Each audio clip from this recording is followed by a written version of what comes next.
Yeah. Hey, you guys. Welcome to the Kern River Fly Shop podcast. I'm your host, Guy Jeans. And on this podcast, I've got a great guy. His name is Conway Bowman. And I know Conway from the Carp Throwdown down in San Diego, but I've also played music with him.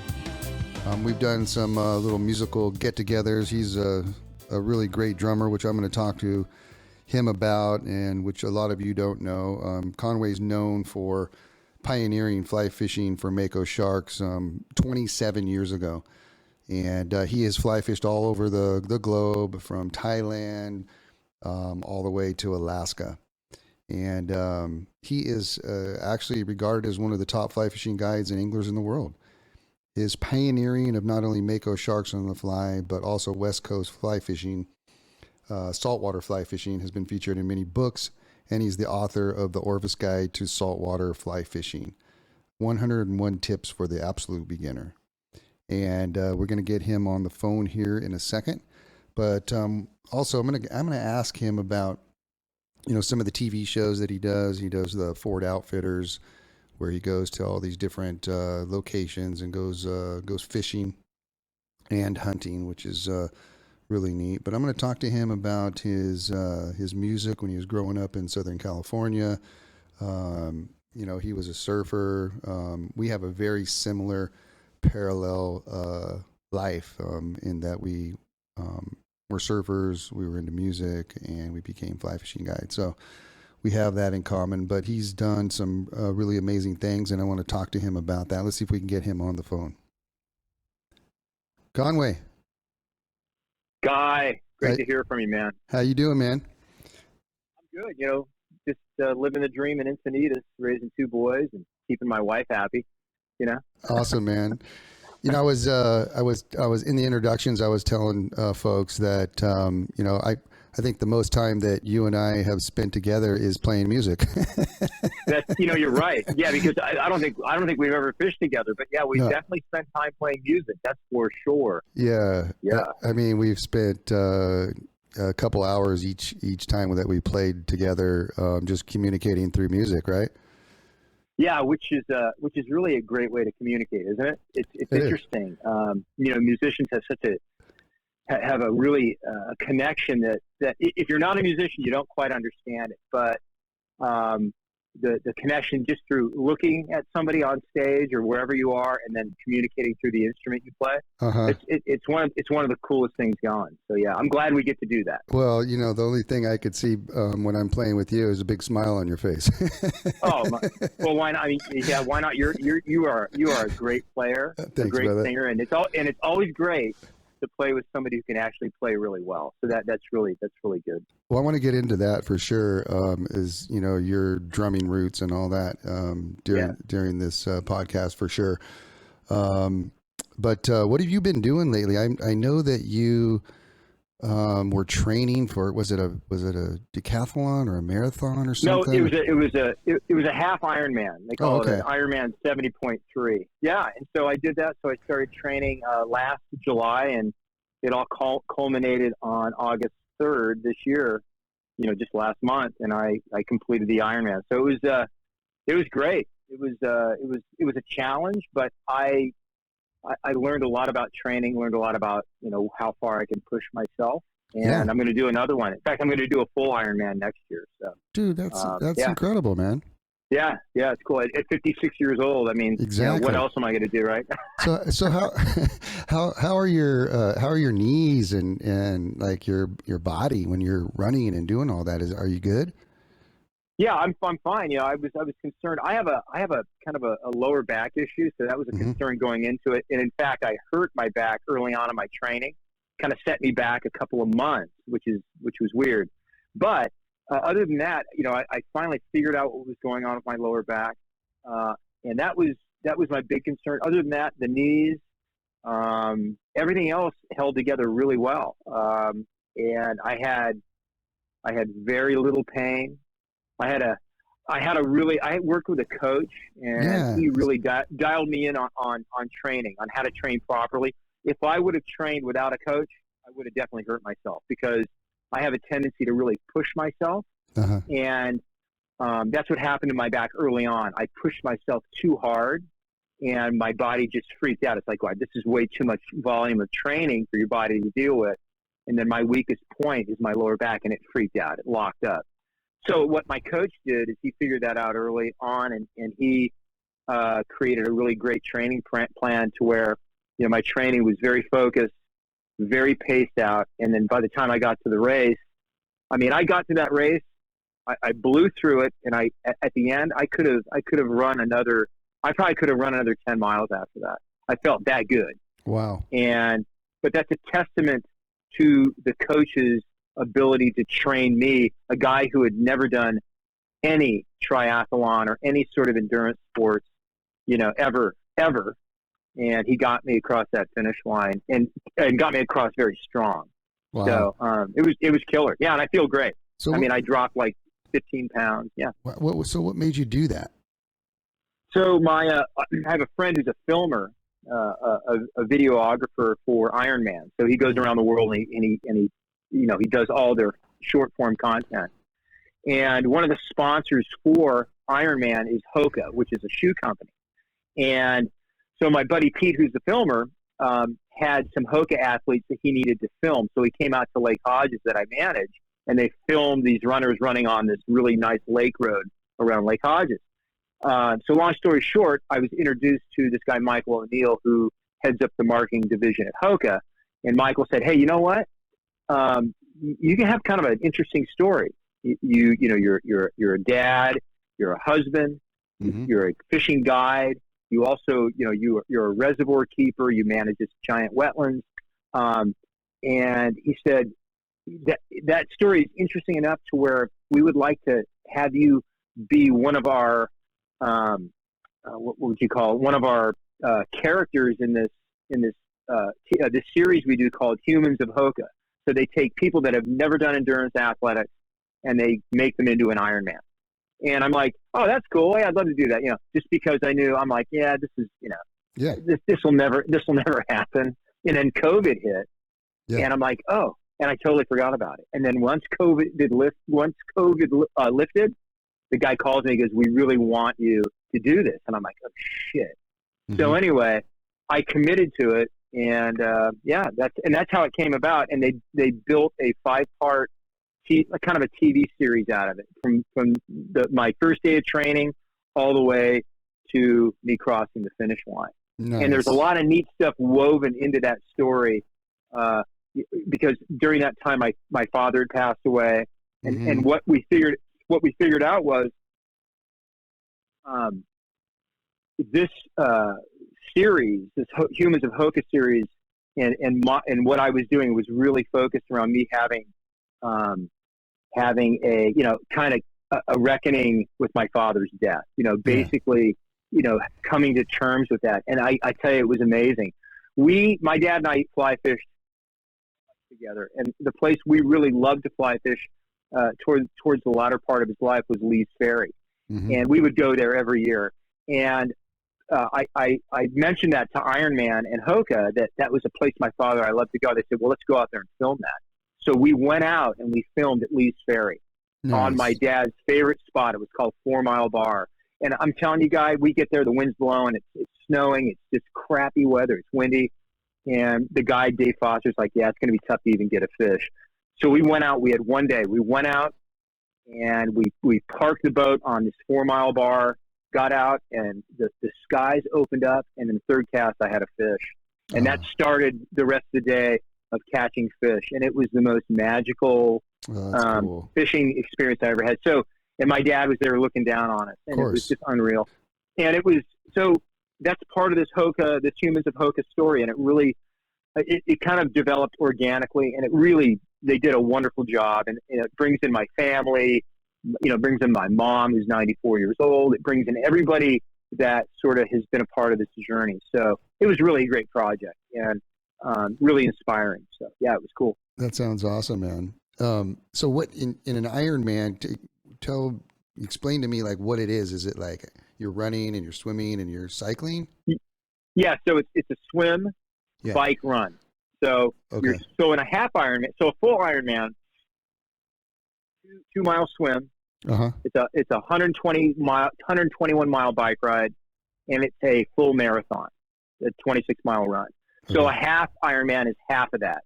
1.2 swim, 56-mile bike ride, and a half marathon, which is still freaking insane to do that in a 6-hour or 7-hour period. Yeah, and you have to do it within a certain amount of time, or you don't finish the race on time. What do they call it? It's not disqualified, but you didn't finish on time, whatever. Yeah. But yeah, so the pressure's on to finish that race at a decent time. But it's a lot, man. It's crazy. I never even ran more than 2 miles in my life. I mean, I played sports, baseball and football, but that's like interval training. You're doing sprints and all that stuff. Right. I mean, the first time I ran 2 miles, I'm like, holy moly. Then the first time I ran a half marathon in like 2 hours, I'm like, holy moly, I can actually do this.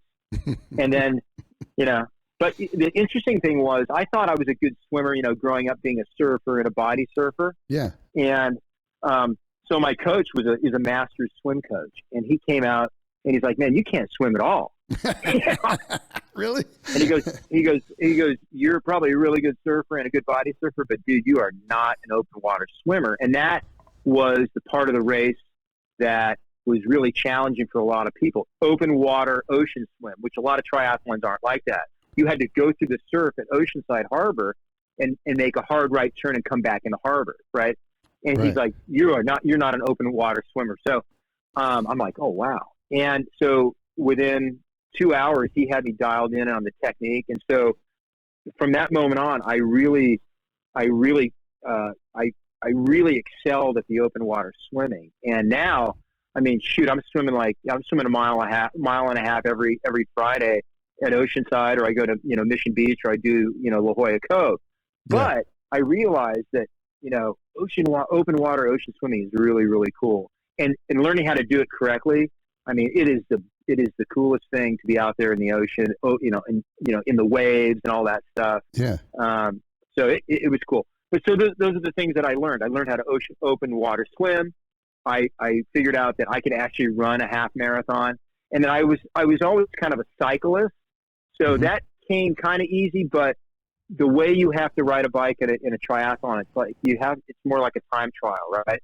So I had to learn how to really keep my pace at a certain level. And also I had to learn how to climb a lot of hills, because the Oceanside course where I did the Ironman was a very hilly course. So during my weekly training, I was doing 5,000 feet of elevation every week, which is quite a bit. So, but I learned how to do all that stuff, and I learned how to do it correctly. I learned how to dial in my diet, which had a lot to do with my success. And it was cool. I was gonna ask you about that. What are you eating like on those things? Are you like eating while you're doing it? Or are you?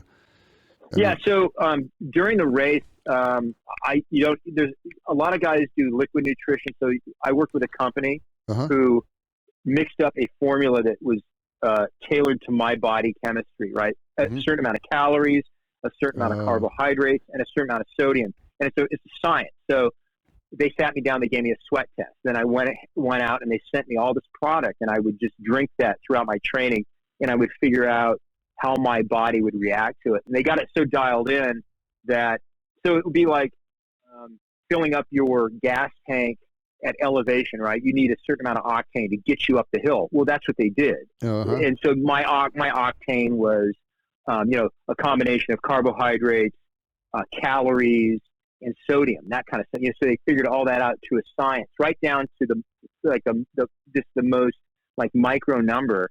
And that's what I put in my water bottles, and it was perfect. I mean, I didn't feel spent all day. And what happens in a lot of these long distance triathlons is, guys get out on the course and they forget that they don't have their nutrition dialed in, and then they completely fail. They can't get across the finish line. And that's even pro athletes. Right. So I figured it out. Well, they figured it out for me, and it worked out really good. Now, the next one I do, who knows? I mean, my body chemistry will probably change, so they'll have to figure that out again. But there's a lot of science that goes into all of this that I had no idea. It's not like, hey, I'm going to go swim and bike and run. It's not like that. And as I said, if I didn't have that training, I don't know how successful I would have been at doing it. You seen those people that they're like almost to the finish line and their body just is like shutting down. It's like, yeah, well, that's it. That's what happens with your nutrition. And there were people in my race completely getting gas like that. I mean, absolutely falling, crawling or sitting. Yeah. And here I am chugging along. But my coach said, look, here's the deal, dude. Those people blow up because they have two things going on. They don't pace and they don't have the proper nutrition. He goes, stick to your pace plan. I had a very specific pace plan.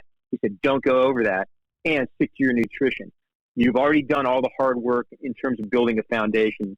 So just do that. And I did it. I got to the finish line and we got into the tent, the finish tent. And he comes over and he's got my whole race on his phone. He goes, look, you did exactly what you're supposed to do. And look at the time. You killed it. You absolutely killed it. And you feel good, don't you? I'm like, yeah. He's like, I knew it. So wow. I think a lot of people get overzealous and they feel like they can do better on the climbs or they can run faster. Yeah. But if they kind of go over any of those sort of disciplines and their body is not ready for it, then all of a sudden it's like a domino effect. They're off on their nutrition and you can't catch up. Like if your sodium intake is too low, you can't really catch up, and now you're just working against it. You're struggling to finish the race now.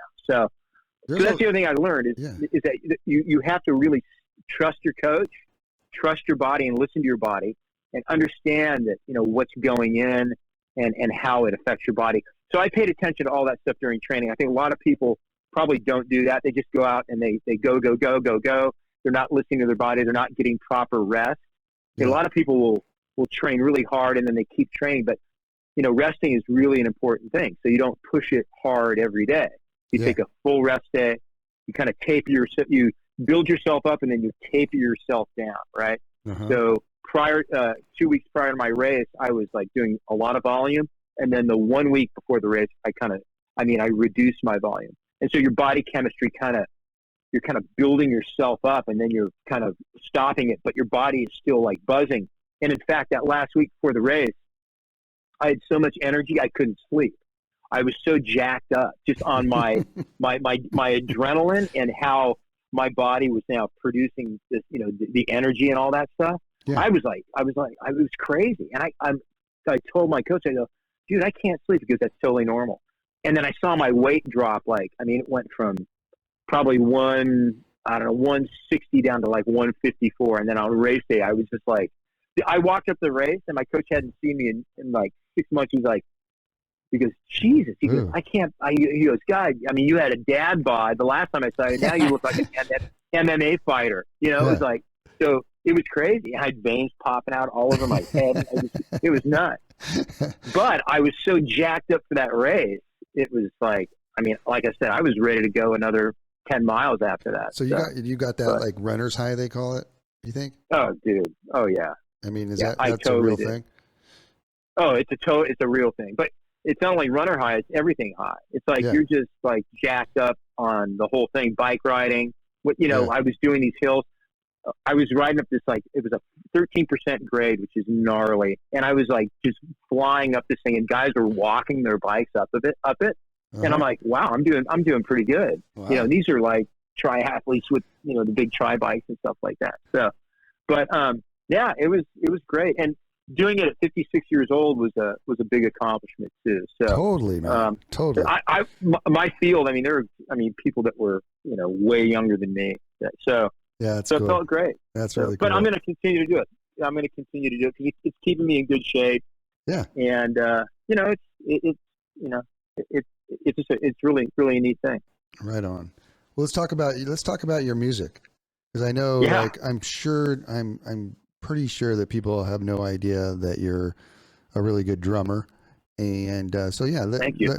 Let's talk about how you got into music and drumming and like maybe some of the bands you played with and that sort of thing. So as a kid, my mom was really into art, music, mm-hmm. theater, dance, all that stuff. And I had 3 sisters. I was the only boy. And so she always had my sisters into all that stuff. And one day I was fairly young. I said, "Hey Mom, can I get a drum set?" She's like, "Sure, you can get a drum set." But but I played sports too. I was a baseball and I played, all that stuff. And I want to say I was probably 8 or 9. I can't remember. Anyway, I'm like, hey, Mom, can I get a drum set? She's like, sure, honey, I'll get you a drum set. Oh, nice. I'm like, good. And she goes, well, you have to do one thing for me. I'm like, what? She goes, you have to give me 3 years of dance, theater, and singing. I'm like, what? Oh. I'm like, shoot. And my twin sister is a classically trained singer. She's got she's had a long career as a singer. I'm like, are you kidding me? And she goes, well, how badly do you want the drum set? I'm like, okay, I'll do it. And I agreed to it. So I want to say I was probably Jackson's age, my youngest. So I was 6 or 7 when this started. Really? Because I remember I was the smallest kid in like the tap dance class. And dude, I was in there tap dancing. And every time I come out of the tap dance class, she'd say, that's going to be really good for your drumming because you're basically doing drum patterns with your feet.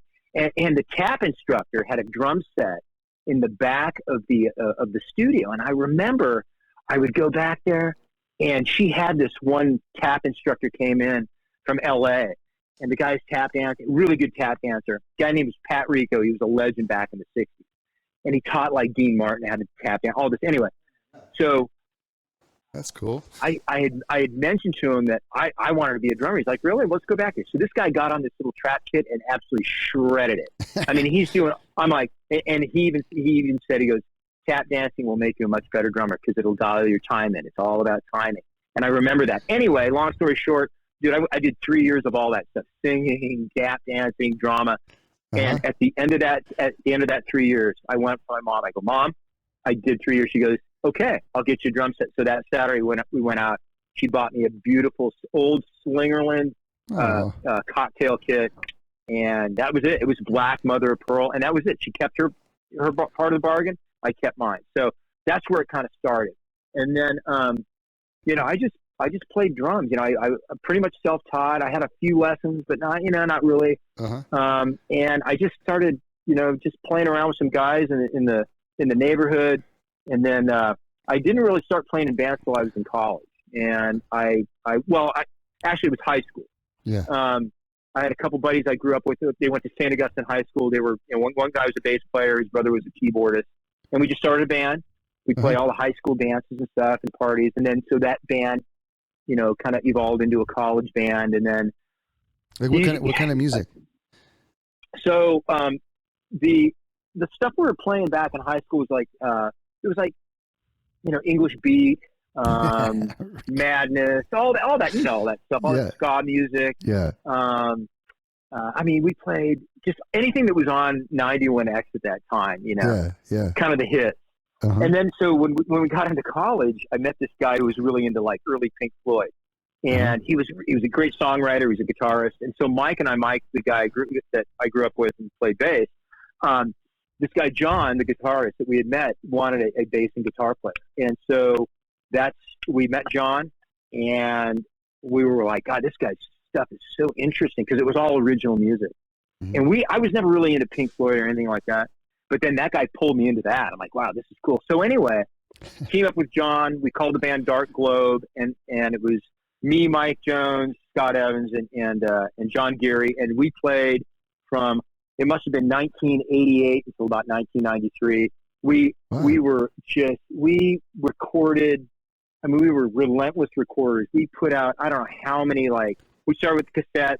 We put out an album, then we put out a couple of CDs. We toured. We did all kinds of stuff. And then around 93, it kind of petered out because it really wasn't going anywhere. We had some record label interest. But it was just weird.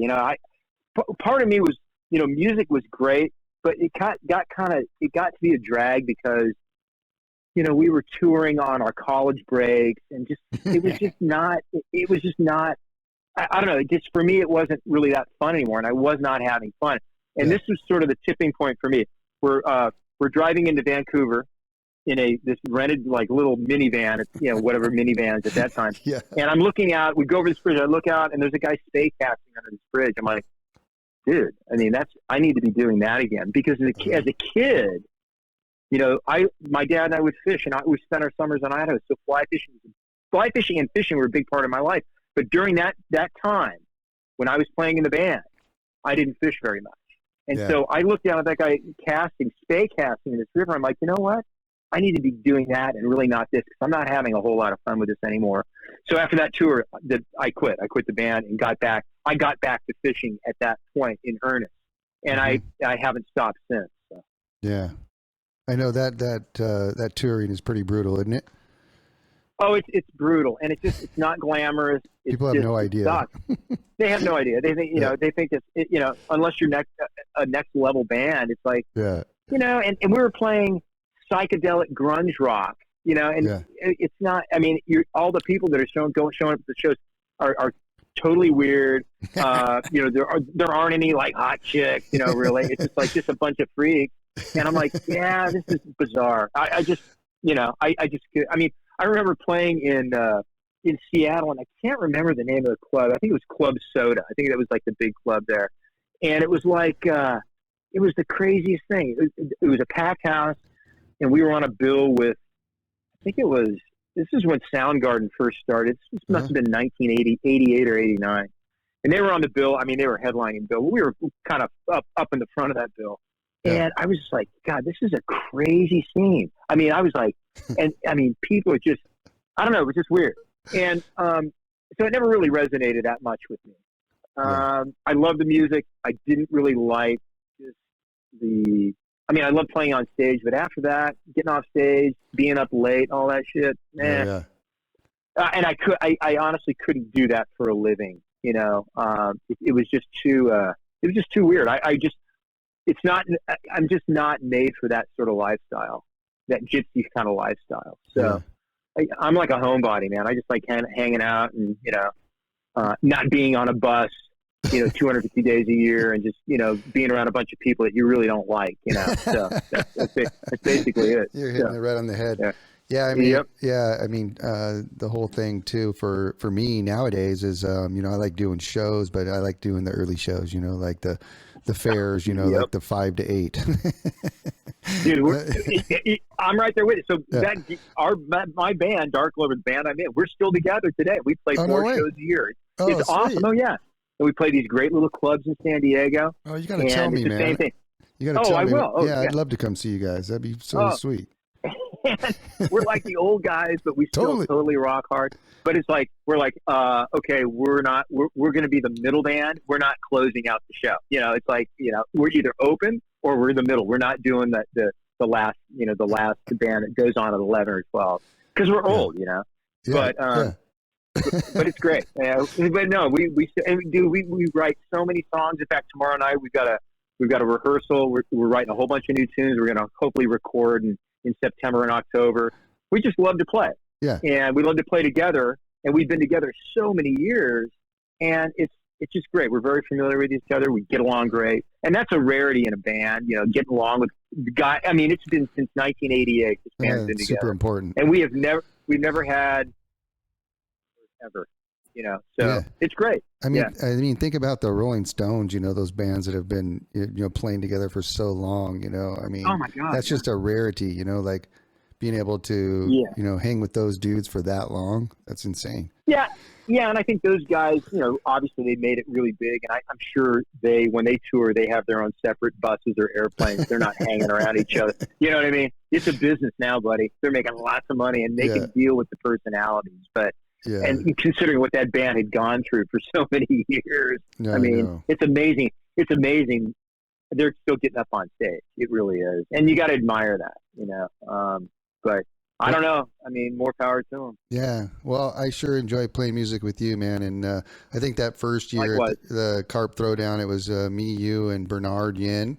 Yeah. And then, great. And then I think after that, Jim Solomon. Solomon, kind of stepped in as the guitarist and just jamming. I mean, all we do is just jam. Jim would be like, "Okay, we're playing in the key of B." All right, let's do it. Honestly, that's the way music should be, just organic and let it go. I think some musicians are afraid to do that, and I think for me, it's as a drummer, it's great to play with folks like that. Yeah, And I mean, there's definitely a skill level that has to be there. Everybody has to know how to play to some degree, right? Yeah. But to be able to do that and have that morph into this great moment or these great moments, Yeah. Like, we have had some great moments. I mean, I've looked over at you and Jim going, wow, this sounds really freaking good and everything. Right. So, you know, Yeah. and I think some musicians get kind of uptight about, you know, it's got to be this, it's got to be that, we got to do this. And it's like, nah, man, just let it flow. It's like collective improvisation in jazz. You just let it go, man. Yeah, and then really magical moments come out of that. And that's honestly how, you know, living life like that is good too. Just go with flow, you know, whatever, you know, don't have any expectations on any. Yeah. Oh, for sure. You know, Bernard was just up here. We just had the Carp Fest on Lake Isabella, and by the way, the flats are fishing incredible right now for carp on Isabella.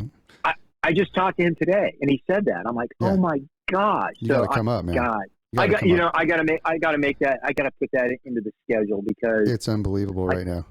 It's so neat. It's a beautiful thing right now. I mean, the Lake Isabella is so low, but they're starting to fill it up, and it's filling up these like sandy flats, and the flats are like hundreds of yards long, and it's they're knee deep. It's really cool. Really cool. My God. Yeah. And your venue up there is so perfect for that. Oh my God. That the town, you got everything right there. And it's so great. It's so great you're doing that. It's so awesome. Thanks, man. Yeah. And I got to get up. Because you supported the Carp Throwdown for so many years, and I feel badly that I haven't been up to your event yet. Someday. And I know. And it's just, you know, life always gets in the way, and I always try to plan, but you know, sometimes my plans just kind of go awry, but thank you for doing that. Cause I hear a lot of great positive feedback about the fishery, the tournament, and the venue. I mean, dude, I mean, it's awesome. And it's great to keep that going too. Oh, for sure. What's going on with the Carp Throwdown anyways? You know, Al and I just sort of, it was one of those things. I think it just became almost too much work, you know? I guess, I don't know. I mean, I guess it kind of just ran its course. Yeah.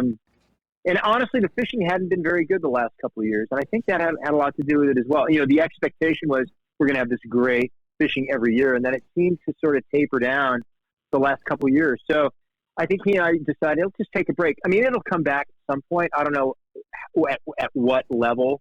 Yeah. It might just be, hey, we're doing a carp throwdown. Everybody show up, throw some money into a hat, and we'll give away some prizes. You know, something like that. Yeah.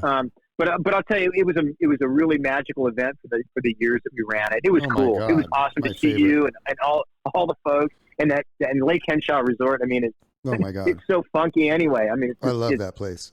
I love the fact that I actually get to compete. Like, you know, the one up here I don't compete in, you know, but but the one down there I actually get to compete in, and it's a blast. Oh my God. Yeah. You know, carp on grasshoppers and ants, and oh my God, it's just so cool. It was cool. So, and those are the fond memories. So I think at some point we'll get it back. But back to that point too, I never got to compete in the carp through, and because I'm like you, I don't compete in the events that I'm involved in. Yeah. I just don't. I'd rather just kind of just watch people enjoy it. Yeah. So I'm going to come up and fish your event and actually do some fishing. Come up and fish it, man. Compete for sure. Yeah. Bernard, him and a guy named Lino, they won it. So. No joke. Okay, yeah. It was really cool. So okay, let's move on to let's talk about what's going on with your Ford Outfitters. Are you still doing that? Oh no! So right before COVID, that show just ran its course. I think we did 6.5 seasons on that sucker. So that's a long run for TV. Dude, that's killer, man. It was great. So and to be honest with you, I was kind of happy because we had Jackson, our youngest, and I'm like, I kind of want to hang out with him because when we had Max. I had started, I was hosting, I had just signed on with Fly Fishing the World, that other TV series. Yeah. And so I missed a lot of his kind of younger years because that show kept me going. I mean, I was going crazy for, I think, 3 or 4 years, fishing everywhere. Yeah, traveling. And I missed a lot of his younger years. So with Jackson, I said, you know what? I want to be here for him, and TV is not that important because I've gotten to do everything I've ever wanted to do in TV. I got to travel, got to work with the great companies, and I'm like, it's no big deal. Let somebody else do it. Nice. But for, ironically, at that point, they said, yeah, I mean, a 6.5-year run's great. So we've sold as many F-150s as we can with the show. We're done. Yeah. And we're like, great. And they sold a shit potload of trucks because of that show. Oh, yeah. Oh, yeah. awesome. And that's the reason why they kept it going. Believe me, if Ford wasn't selling trucks, that thing wouldn't have lasted a freaking year. Believe me. But every year, so I co-hosted with a guy named Fred Eichler, who was a bow hunter. Every year we would get together at the beginning of the year for an episode. And he and I would laugh. We were like, can you believe it? They're renewing our contract again? Because we just couldn't believe a show like that would sell trucks. And it did. So how awesome is that? I mean, dude, I'm totally fulfilled. If I never get in front of another TV camera again, I am happy because I've done it. I've done it. I've been there, and now I can just kind of relax. It's not like it's no big deal. But I had a great opportunity, and that's what it was. A lot of luck and a lot of opportunity that I was fortunate to participate in. So cool. So what most people know you for is your Mako Shark fishing, and I want to get into that for sure. So how did you get into that? How did you get into Mako Shark Fishing? I mean, and I know you live down in that zone, where they're at and that sort of thing, but how did that all go down where I'm going to start guiding these Makos? I mean, how did that happen? Yeah. So, just living down here, I always had a boat. From the time I was 16, I always had a boat. So I had a 16-foot aluminum, then I had an 18 or 17-foot aluminum. And I would always go off outside the jetty and fish the kelp. And my dad was a saltwater fly fisherman back in the 60s and 70s.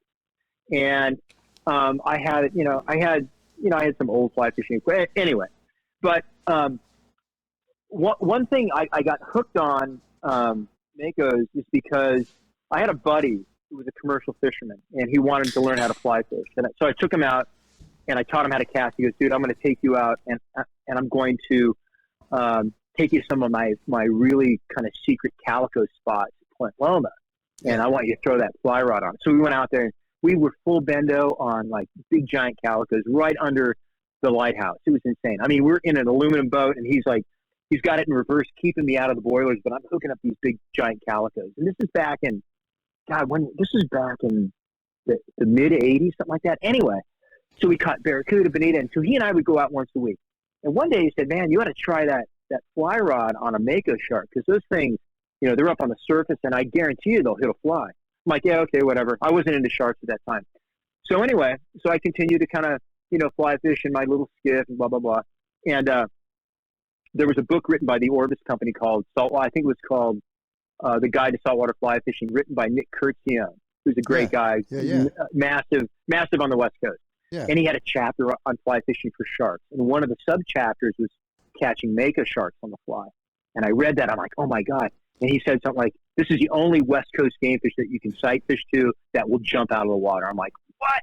So anyway, that stuck in my head, and I started fly fishing for blue sharks.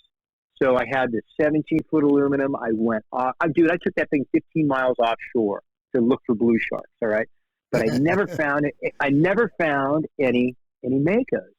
And so Nick used to go to all these fly fishing shows up and down the coast. Remember those things? Like they weren't Fred Hall shows. They were anyway, you remember those shows. Yeah. And I would show up the thing is, back then I would write letters to him, dear Mr. Kuchar, I read your book and I would love some help on getting Mako sharks. Anyway, so I would be the guy at the show hanging out of this booth. Hey, Mr. Kuchar, can you help me out with you? And so he would tell you, he's like, anyway, like, shit. He goes, heck, I would just go out in the shipping lanes off Long Beach and just set a chum slick, and they'd show up.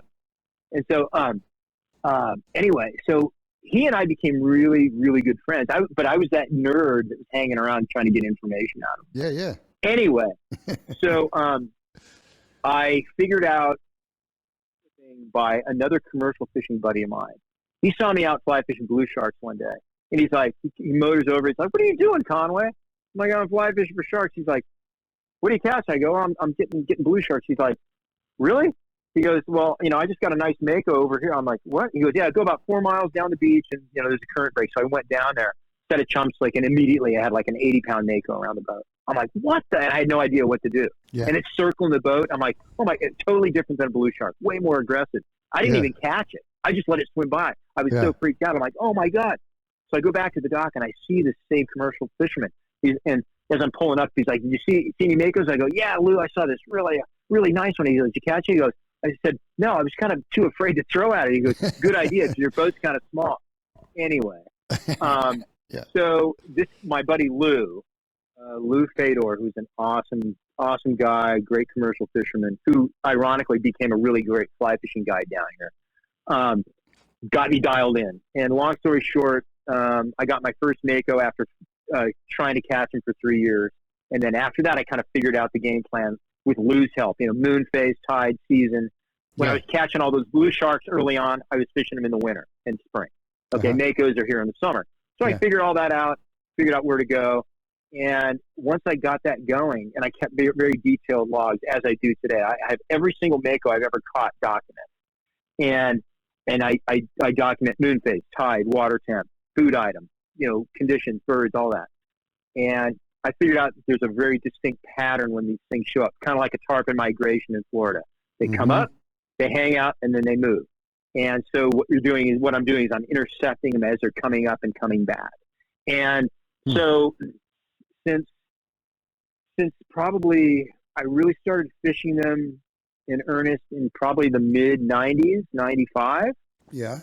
And that's all I've been doing. And it's really amazing. It's an amazing fishery. And you went out with me. I gotta tell the story. Can I tell the story? Oh yeah. Go ahead. Yeah. Okay. So, I think you had given, some club, a raffle trip or something like that. And my friend Chiaki, Harami is the one who, won it. And he said, "Hey, you want to go?" And I'm like, "Absolutely." So that was my first time meeting you, for one. And then we went out and we cruised out. I think we were off La Jolla or something. Yeah. And we're hanging out there. And you got the first thing you said, "I got some great chum, man. I got some great chum." Yeah. And I'm like, "Okay, cool, man." And so we get out there, we cruise out there, and we're me and you are like hitting it off like right away, just talking about fishing or whatever. And so we get out there and you start just hammering this chum line, just this bucket, and you're just, I'm like, wow, this, getting some blood out there. Yeah. And so you're chumming up this stuff. I don't, we're out there, exactly where we're at or whatever, but I don't know, maybe an hour goes by or something like that. And me and you are just BSing on the back of the boat, and we're just talking and everything. And then you say to me, "Guy, look behind the boat." And I'm like, "Whoa." And this fin comes up in the chum line. And I mean, that was cool in itself. Right. And then you say, I think you said, grab the 13 weight. Is that right? Or was it the 15 weight? I don't know. Yeah. It was, I don't know. You said grab, I think it was a 13 weighter. I don't know. Yeah. Something like that. Anyway. And, it looks like it's about 115 pounds or something. And I'm like, what? And so you're looking at it, and that fish like looked at me before I caught it. Like it went around the boat, and it eyeball looked up at me, and I'm like, no way. I was just tripping on that thing. And then it went around the boat, and then you got like a teaser rod, and you threw that. It doesn't have a hook on it, I think.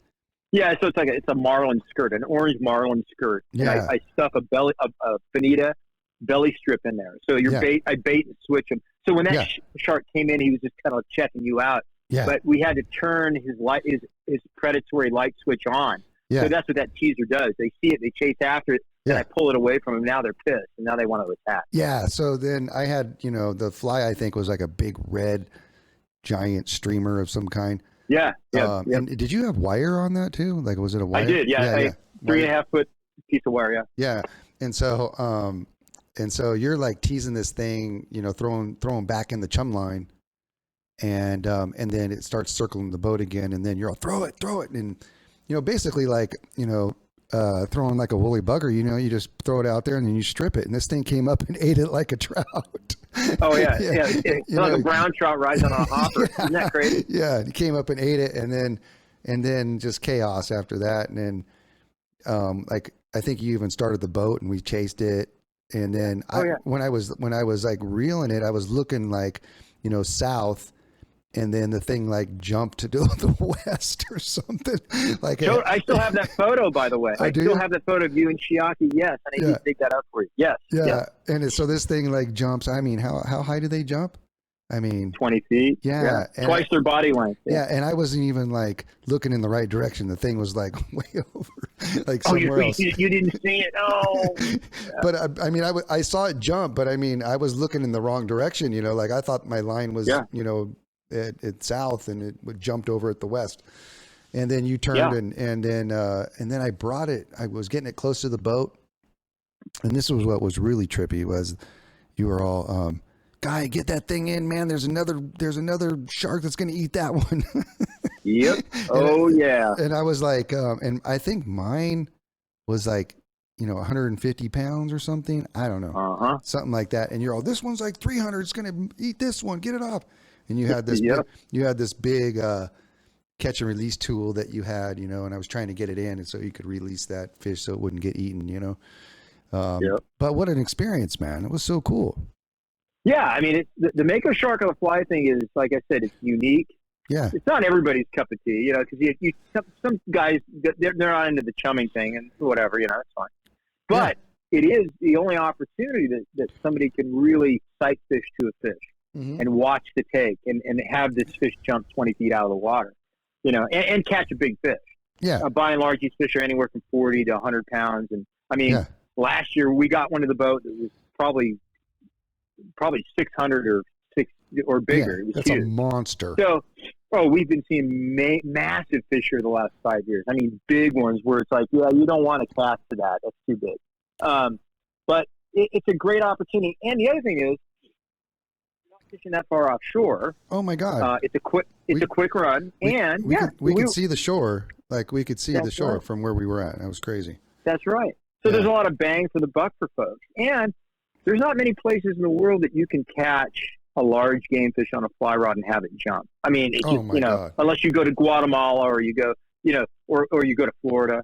But no, they are a wonderful game fish, and they have defined my sort of whatever I am in fishing. They've defined it. I'm very appreciative of it. That's why I don't kill them. Yeah. I release them all. I had a guy offer me so much money once. I mean, my buddy said, "You're a fool not to take that money," because he wanted to kill it for the record books. And I said, "I'm not doing it." Yeah. And I mean, I would not do it because I honor those fish so much. You couldn't pay me enough money to do that. And that's fact. That's fact. So do these fish migrate? Is that what's going on? I mean, yeah, they do, sir. I think there's a handful that hang around all year, but you get the big push in May. They come up from the south. They follow the bluefin tuna. Okay. And when the bluefin come offshore, all of a sudden the Makos are here. They'll hover around offshore until mid-May, and then late May, early June, they come right in on the beach. And then we have really great fishing all the way through July. And then in August, they kind of migrate up north. And still some hang around. I mean, you can still get a fair amount in August down here, but they're not big fish. Yeah. And then we have a sort of an October wave that are moving down south. So they'll come up north. They'll be up north and they'll swing back down south close to shore, and then they're off to Mexico or wherever they go after that. So interesting. So it's a very distinct pattern. Yeah, it's kind of like a tarpon migration. It's pretty cool. What's the most interesting thing that you've seen come into your chum line? Oh man, I've had great whites. I've had them come into my chum line. Have you had some good sized ones come in? Yeah, oh yeah. Geez, I had one circling the boat. It was 18 feet long. It was bigger than my boat. Yeah. And I touched it with my rod. I'm like poking it, just kind of looking at me. It was crazy. He was looking at you? Yes, and I was in 30 feet of water. I was inside the kelp at North Bird Rock, and there were guys surfing 50 yards from me. Wow. I could hear them talking. And then I yelled at them. I go, "Hey, I got a great white here." They're like, "Oh shit!" And they all paddled in. But it was freaking massive. Yeah. I've had big swordfish come through my slick. Interesting stuff, man. just interesting stuff. But as I said, in recent years, it's been giant Makos. I mean, I had 2 Makos last year that were well over 1,000 pounds come through. Jeez. And you think those are great whites, but when you get a close look at them, it's like, holy moly, they're just, it's hard to explain.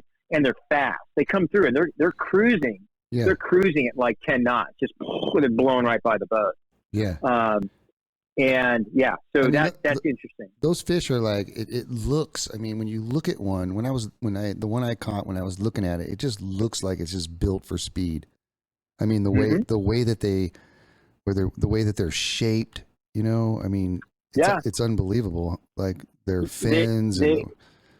They're totally hydrodynamic, man. Exactly, and they are fast, 40 miles an hour in the water. Could you imagine 1,000-pound fish swimming 40 miles an hour? I know. That's exactly what they do. They're insane. And people always say, like, great whites are so this and that. I'm like, dude, I would if I were on a sinking boat and I had a great white shark on the starboard side and I had a Mako on the port side, I would jump off the starboard side before I would even get in the water with a Mako. That big, really? Because they are so, dude, they're so aggressive and so mean. They're really? Way meaner than a great white. Oh yeah, way meaner. Interesting. Yeah, they just they're kind of thuggish. They're cat-like and they're thuggish, and that freaks me out. Sometimes they'll come up on the boat and all of a sudden they just kind of appear. It's like, oh gee, it's like, and you get chills down your spine. Yeah. Because I'm fishing them also out of a small boat, a bay boat. Right. And those big ones roll up on the boat, and they love I think they really love the small boat because it's not a big threat to them. Yeah. Big Makos, a lot of times on boats that are like big sport fishers, they come in really deep because of the sport fisher's profile is very high. So it's kind of a threat to them. My boat is kind of, they probably think it's like a seal or something. I don't know. Or they just think maybe it's a food item and it's not looking down on them. Yeah. So they come right in. I mean, it's no joke. It's like, boom, there they are. And I had a guy last year, a big one came in and he's like, dude, I can't even cast that. And the guy sat down. He would not get up. He was so freaked out. He sat on the cooler and he was staring off into space. He wouldn't even look at the fish. Whoa. And it was crazy. And that was serious. It was a seriously big fish though. Yeah. But I get it though. They're intimidating, man. And if all you've caught, if you haven't encountered a big creature like that, whether it's a bear or a big moose or an elk, yeah, you don't quite understand what you're looking at, and when they're 3 feet from you, it's like holy, yeah. So I always sort of liken it to running across a grizzly bear in the forest, but he's 3 feet away. That's basically what it is. What's so amazing too, and kind of interesting, is that you're so comfortable out there. You're very, very comfortable when those sharks are around the boat. That's what I'm projecting, but inside I'm like going, oh shit, I mean, I have the three C's. Calm, cool, collected, always, and that's just. But inside I'm going, whoa, this could get gnarly. And to be honest with you, I've had a couple of close calls over the last couple of years where a couple of those big Makos jumped very close to the boat, really? And it could have gone south really quickly, but thank God it didn't. And I've learned a lot of things targeting these larger Makos because that's what we're seeing now. On any given day, you could see a 600-pound Mako at the boat. I mean, that's no joke. So I've had to kind of reevaluate my game, how to cast to these fish, make sure the angler can cast these big flies and these big rods at least 30 feet, and do not have that shark take the fly coming towards the boat. They need to be taking it going away from the boat. And if the angler can't get that together, the angler cannot cast because it's very dangerous. Yeah. Once that fish is hooked, you don't set the hook. You let him grab it and swim away from the boat. Once the fish is 100 feet from the boat, then you can set the hook. Okay. As long as the fish is moving away. If the fish comes back towards the boat, don't do anything. Just let him, because if you set that hook and that shark's coming back to the boat, there's a good chance he's going to jump in the boat. And all those big Makos jump, every one of them. I know. It's crazy. 800 pounds coming up and landing on the water. Yeah, unbelievable. Yeah, and it's crazy. So I've had to reevaluate and my plan and my sort of focus on those fish and how to approach them. And it's different than small ones. I mean, but it's like, dude, it's grizzly bear hunting with a pea gun. It really is. You kind of have to you do not want to get one of those things anywhere in the boat or anywhere near landing on the boat. So. Yeah, very cool, man.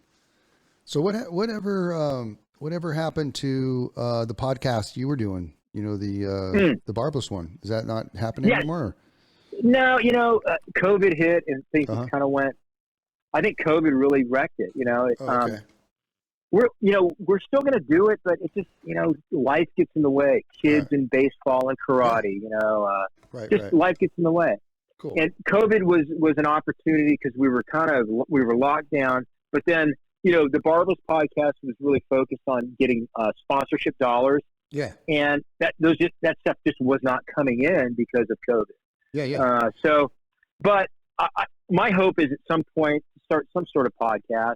But I said, life just kind of, just gets in the way, and eventually I'll get to it, or Michelle and I will get to it. Yeah. But you know what? Honestly, just doing your podcast is great. I mean, I honestly, I'd rather be the guy answering the questions than asking them. For sure.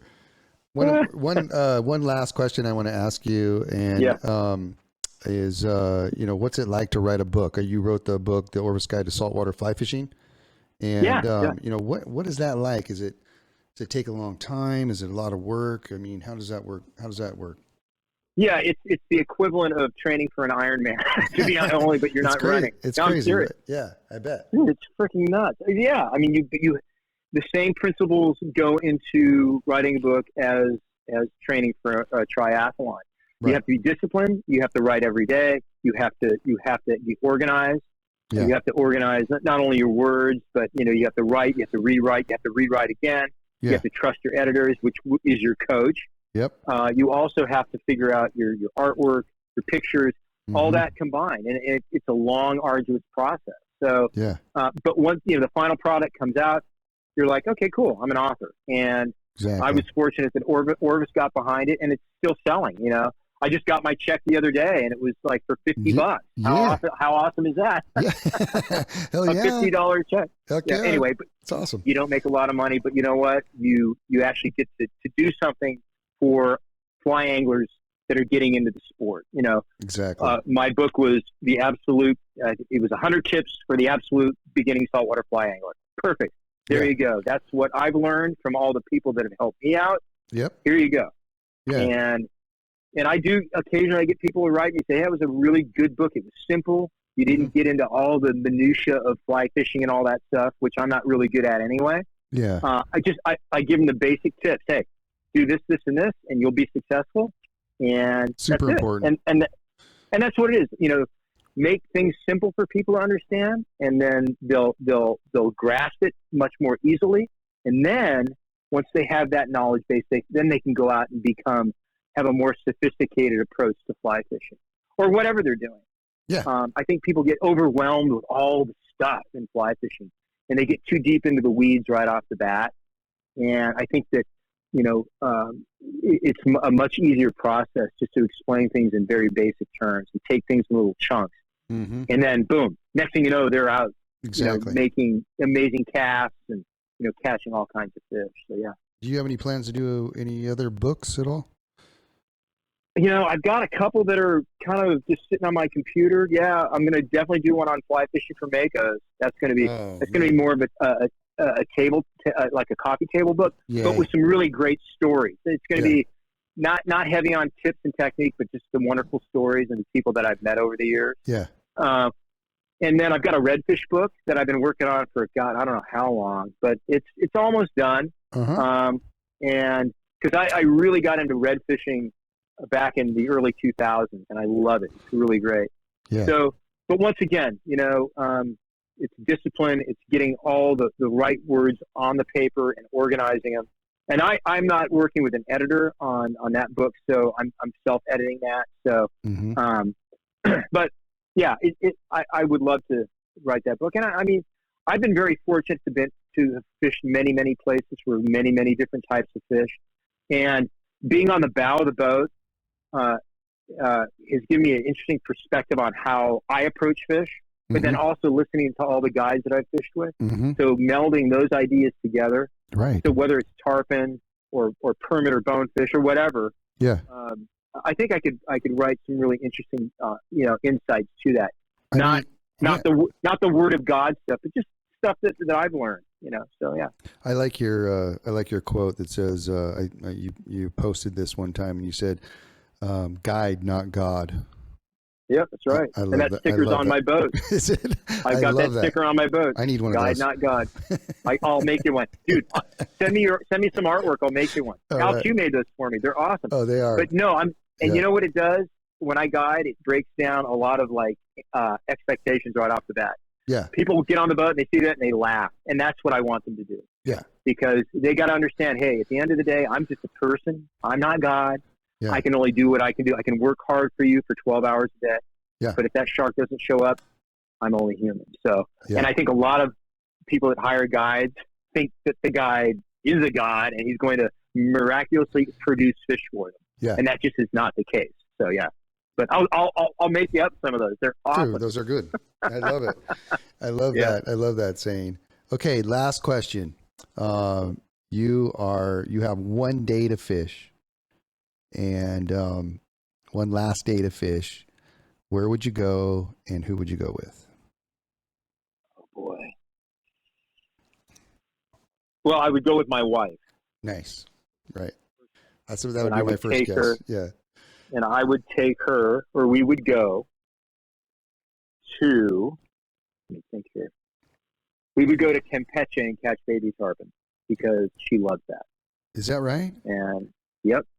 Really? Okay. I'm going to put that in my notes. Yep. Campeche. Because so fishing to me is more than just coming tight on fish. It's the whole experience and the memory. Yeah. Right, catching the fish is always just kind of the icing on the cake. It's what takes place from the time you get to the hotel till it's all the other stuff. Mm-hmm. The great dinners you had, the great conversations you have with friends. Yeah. The one night you go out and you get totally shit pissed drunk, on tequila, or you just have those are and the friendships you build on those trips. Yeah. That's what's most important to me. Catching the fish. Hey, that's cool. But, I love watching people catch fish, and I love watching my wife catch fish. Nice. It is the most awesome thing. So, yeah, Campeche with Michelle, and, that's where I'd love to go. I love it. That's so cool, man. Yeah. Conway, it's been amazing. I can't believe it's already been an hour, man. I can't believe that either. It goes by so fast. We have to do this again, huh? I'd love to, Guy, and thank you so much, and I love you, man. Yeah, I love you, brother. And let's get together, play some music, go fishing, all that kind of stuff. All of the above. Yeah, for I'm sure. ready. All right. Conway Bowman, right, peace, brother. See you, man. Later. There.